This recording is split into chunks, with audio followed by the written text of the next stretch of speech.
Hello student, আশা করছি তোমরা সব ভালো আছো। তো দেখো, বোর্ডে একটা অঙ্ক লেখা আছে। এরকমই অঙ্ক যদি পরীক্ষায় আসে তোমরা কি করবে? দেখো কি বলছে, একটা রিজনিংয়ে। এগুলো কি কোন কোন পরীক্ষা আছে? West Bengal, KP, SI, constable, RPF, NTPC এবং এছাড়া স্টেটের যে সমস্ত পরীক্ষা এক্সামগুলো আছে তোমাদের জন্য, সেগুলো কমন রিজনিং কি আসতে পারে তার একটা পার্ট। এই যে অঙ্কটা দেওয়া আছে, এরকমই টাইপের যদি অঙ্ক থাকে, তো এই শূন্য স্থানে কি বসবে এটাই তোমাদের অ্যাকচুয়ালি বের করতে হবে। তো চলো, এরকমই অঙ্ক করতে গেলে তোমাদের কিভাবে করবে। প্রথমে দেখো কি বলছে। এরকমই যদি পরীক্ষায় 10, 15, 30, 55, 90 পরের সংখ্যাটা কি হবে যদি বের করতে বলে, তাহলে তোমরা কি করবে? তো এরকমই টাইপের অঙ্ক থাকলে তোমাদের যেটা করণীয় হবে সেটা তোমরা দেখো কি করতে হবে প্রথমে। তো চলো সলিউশনে করতে হবে কি, এর সাথে এর কি রিলেশন আছে, এর সাথে এ কি রিলেশনে আছে, এর সাথে এ কি রিলেশনে আছে, এর সাথে এ কি রিলেশনে আছে, সেগুলো তোমাদের বের করতে হবে। তো চলো আমরা বের করে ফেলি কে কার সাথে কিভাবে রিলেশন। তো চলো অঙ্কে চলো।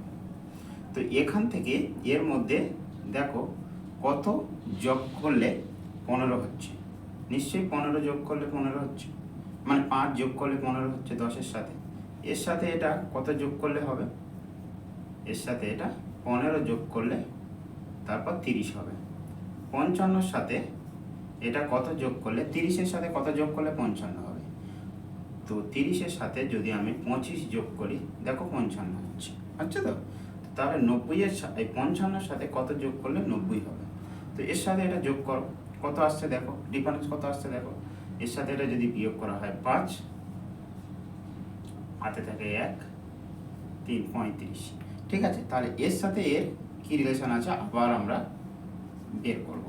চলো এর সাথে কি রিলেশন আছে আমরা বের করি। তো এর সাথে এটা দেখো 10, এর সাথে এটা যদি করি এটাও 10, ডিফারেন্সটা দেখো, এর সাথে এটা করলে 10। আমার এই সমস্ত অঙ্ক করতে গেলে এই সিঁড়ি ভাঙার নিচে সংখ্যাগুলো সেম হতে হবে। নিচের সংখ্যা সেম হলে তাহলে এখান থেকে এর ঠিক আগের সংখ্যাটা কত হবে, এর সাথে এটা 10 যোগ করলে হবে 45। দেখো তোমরা নিজেরাই করতে পারো। যেই 45 হচ্ছে, তাই 45-এর সাথে এত যোগ করলে তারপরে তোমার এই সংখ্যাটা বেরোবে, এই সংখ্যাটা। তো এর সাথে কত যোগ করব, দেখো 45-এর সাথে 90 যদি যোগ করি হয় 5 আর 3, 135। তাহলে ফাইনাল আনসার কি হলো, হয়ে গেল 135। এটাই হয়ে গেল আনসার। ঠিক আছে, তো এরকমই অঙ্ক করতে গেলে তোমাদের এইভাবে অঙ্কগুলো করতে হবে। ঠিক আছে, এই হয়ে গেল তোমার শূন্যস্থানের যে অঙ্কটা ছিল সেই অঙ্কটা। চলো টাটা।